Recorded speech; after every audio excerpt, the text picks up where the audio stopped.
When Jesus taught, he always taught simply. Everything that he did was in a simple way. He knew where he was leading the people. He knew what was happening inside them. But he always talked in terms that they could understand and in simplicity, things that they could easily do. And as I was preparing for this message, Spirit just kept reminding me of myself and how complicated and complex I can be. So they kept showing me the idea of someone perhaps trying to teach me the game of baseball if I had no reference for it, and how I would react. And so I saw myself with someone trying to teach me the game, go into the field. This is the baseball field. Well, I know what a field is. I can understand that. Great. And this is a diamond. Why is it a diamond? Because the shape. Okay, I'll accept that. And that's a base. And you run around and you touch the base with your foot. Well, why do you do that? Why do you touch the base with your foot? Well, because you're supposed to, but why? What's the value of that? No, you're supposed to hit the ball where no one can get to it, far away, and then run and touch all the bases with your foot. Why? What is the value in that? You're hitting the ball where no one can get it. And you're touching this thing on the ground with your foot. This makes no sense to me. What is the benefit? What is to be gained? Why am I wasting my time doing this? Do you see? And this is how Cindy's mind approaches life. Anybody out there like that? Yeah. Over the years, Patrick has said, I will touch you no more. He just walks away. I'm done. My son, though, having been raised with me, has learned to say to me, because he's all wise and knowing, Mom, you want to hit the ball where they can't reach it. And I say, I do? And he says, yes, you do. You want to hit the ball where no one can reach it, and they want you to. Oh, they want me to? Okay, all right, I can do it now. Do you see? The logic of my mind, the files within my mind could not understand the reason, the benefit for this experience. It takes surrendering to not understanding to have the experience. And I'm good as long as somebody wants me to. I'm good with doing it. Do you see? Sometimes the complexities of our minds stand in the way of this simplicity. What could Jesus have taught the people? Let's just say, oh my goodness. But he didn't. He kept the simplicity of love in his teachings. So, Jesus was always leading us to experience. Do you realize that? It was always to the experience. I wanted to start with a scripture. This is occurring, I believe, in chapter 88. Jesus has been walking in Jerusalem for a year or so, and he has about 100 followers, and they're all learning from him, and he's talking with them, and he knows that it's time to really begin the serious ministry of the evangelism he's been teaching. And so he has to select 12 pillars. 12 pillars of the people who have been following him. And so he meditates for, I think, 3 days and 3 nights. He meditates, and then he knows who it should be. So while he's been meditating with the brotherhood, what have his disciples been doing? What they've always done. They go fishing. They were fishermen by trade, most of them. And so the ones that were fishermen by trade were out there fishing. He's meditating again. We'll go do what we always do. So they're out fishing. And he comes out of his meditation, and this is what he says. He says, okay, it's time. The decision has been made. So he blesses everybody that's there. And I believe he said to Peter, bring your nets aboard. He actually asked Peter to put him on a boat, because he used to talk from the water. So went out with Peter on the boat, so he could talk to everybody that had gathered, bless them. And he says to Peter, bring your nets aboard and put out in the deep. And Peter did as Jesus bade him do, but in a faithless way he said to Jesus out loud, this is a useless trip. There are no fish upon the shores of Galilee today. With Andrew I have toiled all night and taken nothing. Logic. Logic? Absolutely. But Jesus saw beneath the surface of the sea, and he saw a multitude of fish, and he said to Peter, "Cast your net upon the right side of the boat." And Peter did as Jesus said, and the net was filled. It scarce was strong enough to hold the multitude of fish. And Peter called to John and James, who were nearby, for help. And when the nets were hauled in, both boats were well nigh filled with fish. Peter saw the heavy catch, and he was ashamed of what he had said. He had no faith. And he fell down at Jesus' feet and said, "Lord, I believe." And Jesus said, "Behold this catch. From now on you shall fish no more for fish. You shall cast forth the Christ net into the sea of human life upon the right side of the boat, and you shall ensnare the multitudes to holiness and blessedness and peace." You shall cast the net on the right side of the boat. The right side of our mind is our beautiful intuition. The left is our logic. The left is the one who spoke, "Oh, Jesus, you silly man. We have been working all night long." The right side connects us to the intuition. Through connecting men with that beautiful intuition, you will win them into blessedness and into peace. Can you feel the message? And we can see as he taught the people, he did not teach theology, did he? Did he sit down and go, "Okay, write this law down. You need to do this. Okay, we need to sacrifice this. On this holy day, you need to do that"? No. It was all about bringing people into the feeling nature of God. How do we feel God? How do we feel God? My logic does not let me do baseball, but my feeling, "Oh, sure, people want me to. I shall try." We bring people through the feeling nature of God, through the right brain. All right. The left brain can assess the benefits. It can say, "Oh, that's good. When I am with God, when I'm with Jesus, when I'm with his disciples, I feel calmer. I feel hopeful. Miracles happen. I'm happy." The left brain can logically analyze what the experience is after the experience occurs. Right? Just like the left brain, after I get on the baseball diamond, would say, "Ooh, I'm going to learn to run faster. Ooh, I might learn to hit the ball where I want it. I might gain skills I did not otherwise have." Logically analyzing the experience. But the left brain now can create a file, but the left brain cannot open you to the experience. Which is why so many of you will say, yes, I understand the benefits of meditation. It helps me tremendously. I am calm.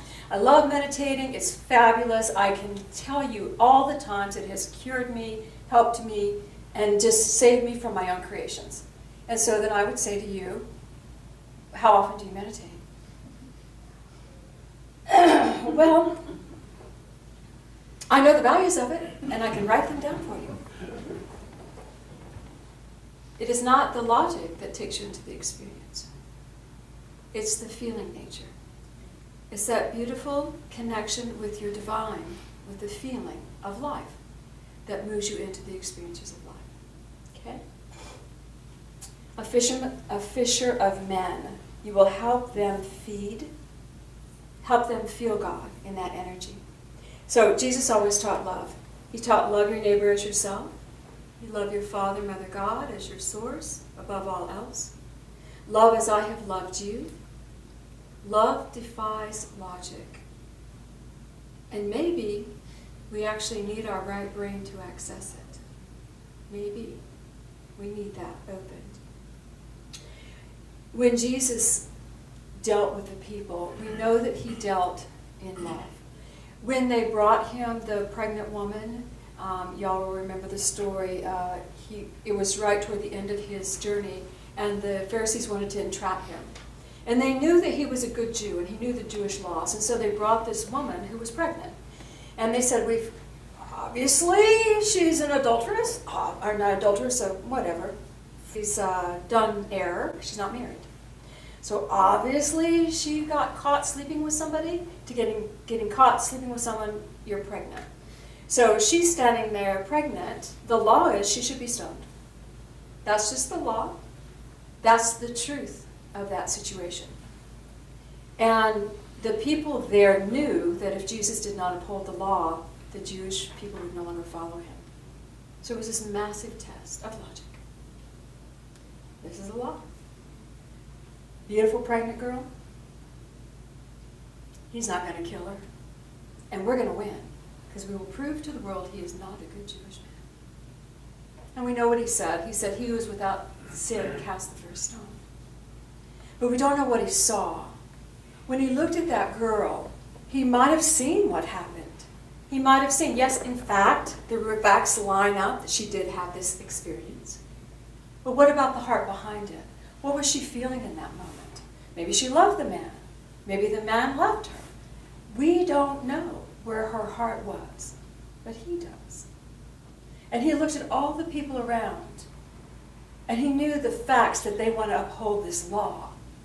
But he also knew where their hearts were. And he said, "Really, you guys? Seriously? You who can say by this law you have never sinned, go ahead and you may stone her."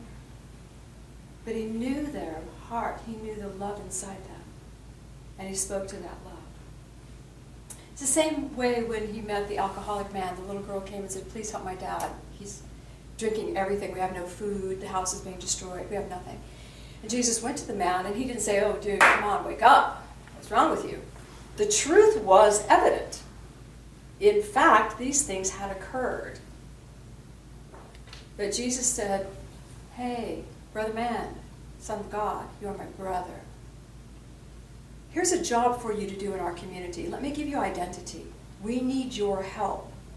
And the man stood up, and the man helped. And when the man looked back at his house, the man realized.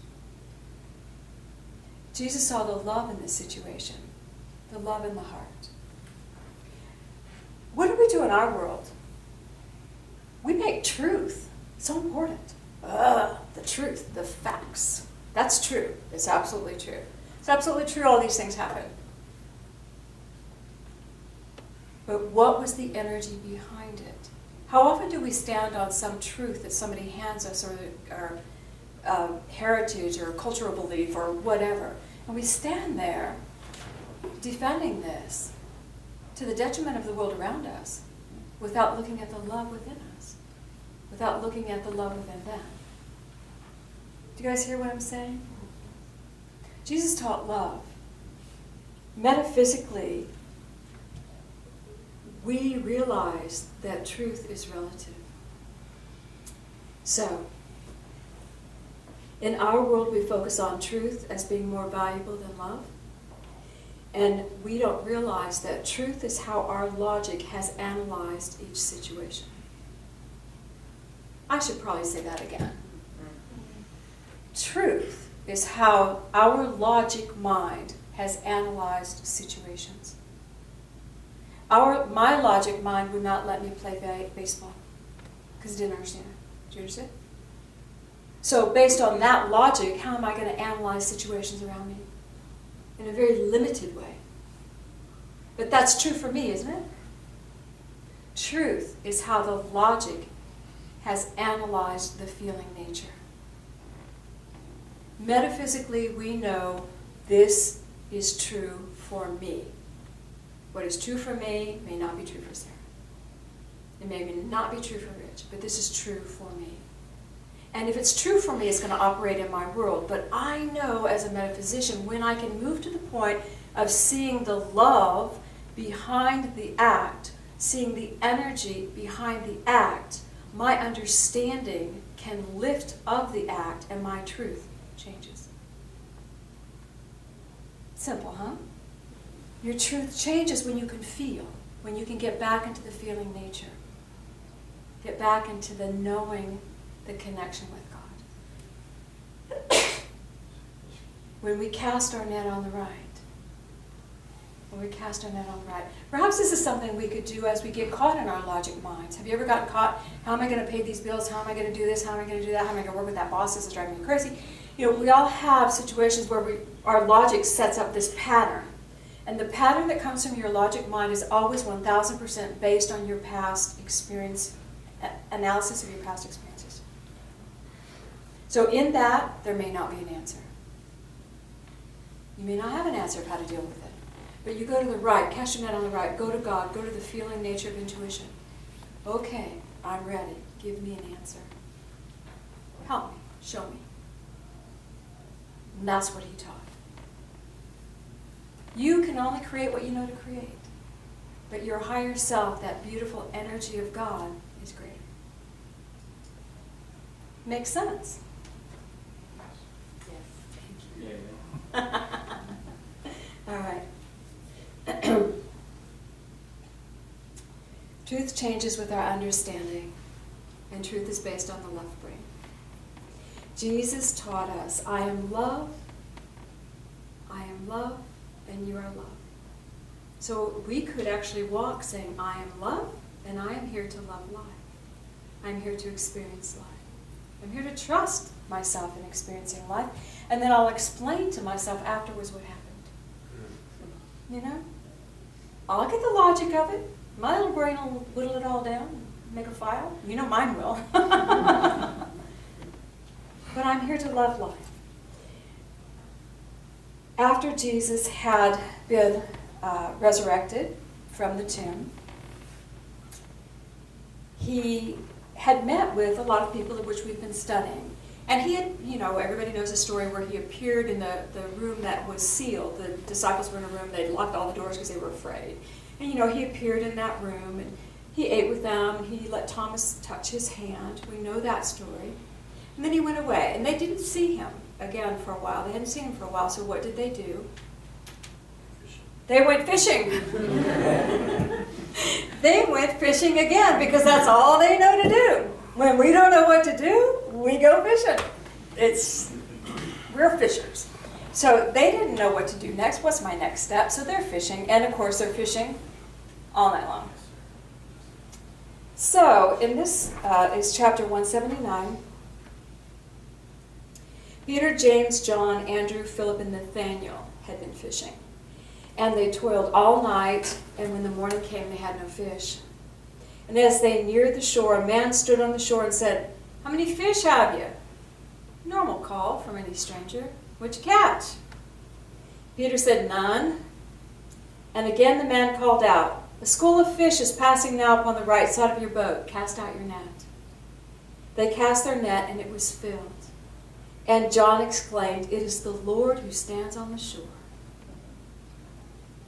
They didn't even recognize it by his words, but they recognized it when the net was filled.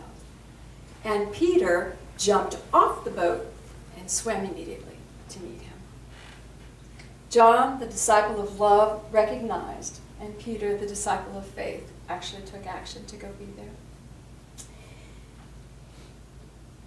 The other men brought in the net, and there was 153 fish, and it did not break. And then they ate with Jesus.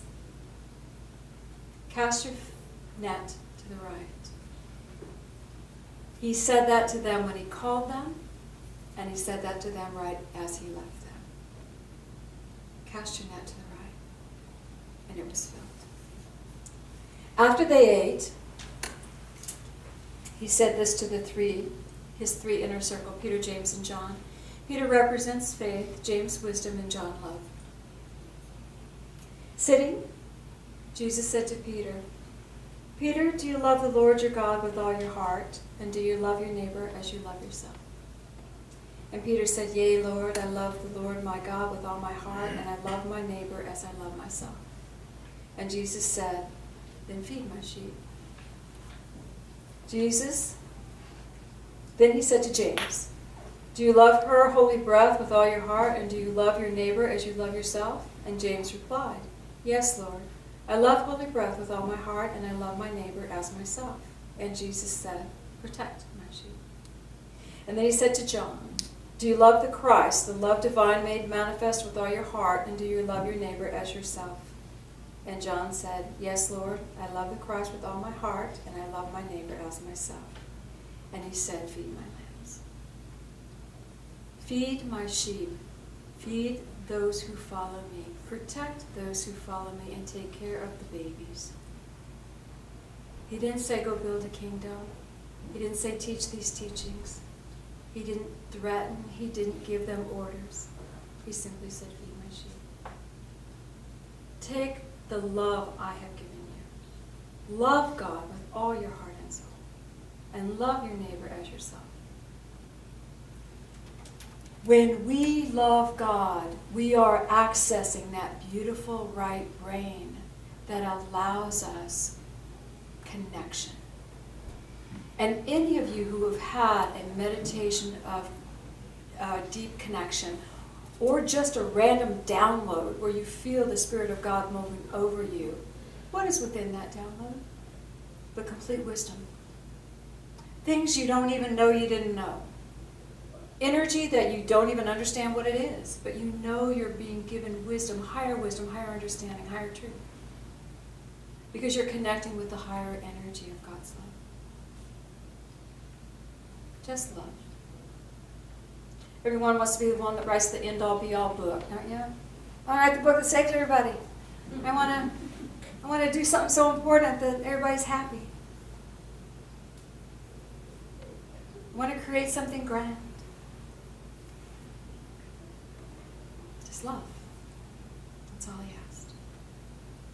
And after he asked that, he said, "You're fishers of men now. Be about the Father's business. Go, and I will meet you. And from now on, you're fishers of men." Isn't it beautiful? How often do we remember to turn to that beautiful essence in our moments of challenge? And I do love my beautiful logic mind. Don't you love yours? Mm-hmm. It's fabulous. And I love my complicated, complex self. It's okay. It's fabulous. Fabulous. But it all boils always right back down to, am I feeling the love of God? Am I connected with the love of God? Am I in that energy of peace? Every thought you have unites or divides. Do you realize that? Every word you speak unites or divides. And you may want to divide, and you may want to unite. Either could be love-based. But if we start really focusing on the thoughts, the words, and the energies, are they the highest love I can give my world in this moment? Are they the highest love I can give my world? And do not let your logic bear down on another to hurt or harm. Because it's your logic, it's not theirs. See them as loving. See them as Jesus saw everyone. As doing the best they can, following their heart. See them with those eyes. Does that make sense to you guys? Yeah. And how often do we let our logic bear down on another? Instead of loving, just loving. And if we love and honor, they have the opportunity to shift and change based on their needs. And we shift and change based on our own. Follow me by loving. Let's go with that.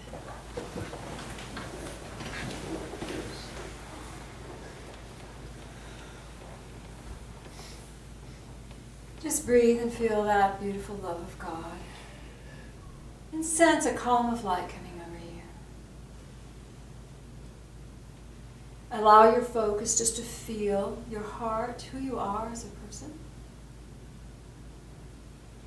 And let's lift up this column of light just a little bit.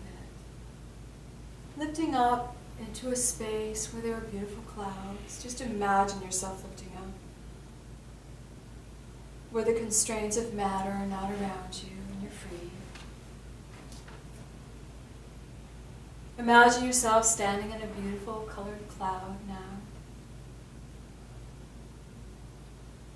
And for a moment, feel the freedom and the love that is all around you.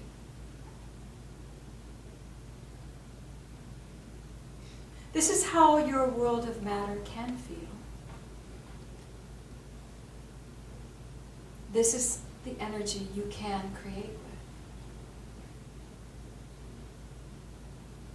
And just feel the presence of Jesus Christ approaching you. Feel his love.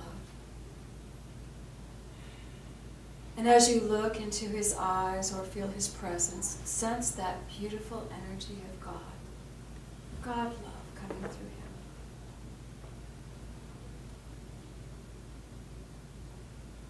And as you sense that God love in him, feel it also in yourself. The love of Christ is in me now.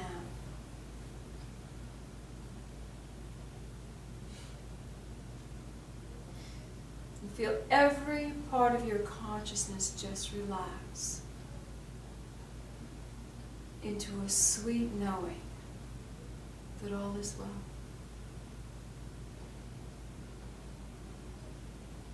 And just take the Christ by the hand and just for a moment feel nothing but love. There's nothing you have to do. Just be.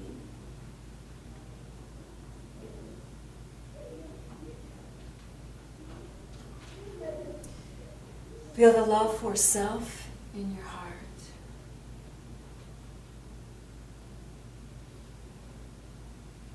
The love for life.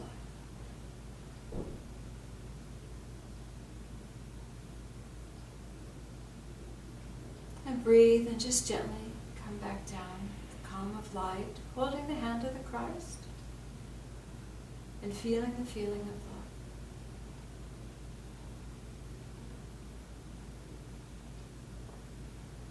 Come back into your physical body and just feel the chair. But notice your energy is lighter. The love of Christ is in me, and I love life.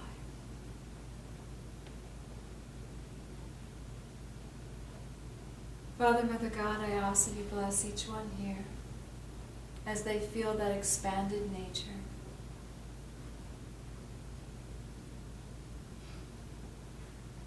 Let each one feel their own brilliance, their magnificence, their radiance. And we ask that your love enfold each one of us as we create this vibration in the world of matter around us.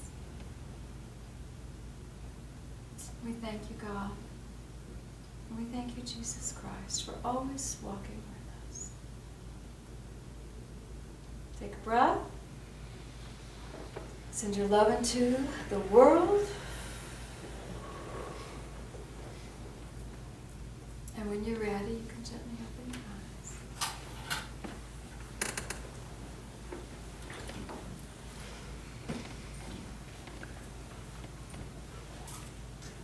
The love of Christ is in me. Is that our affirmation for the month? It's so good. The love of Christ is in me.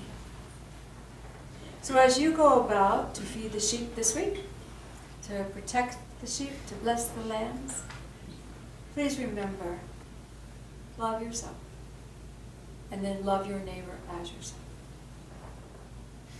Say it again. Yeah.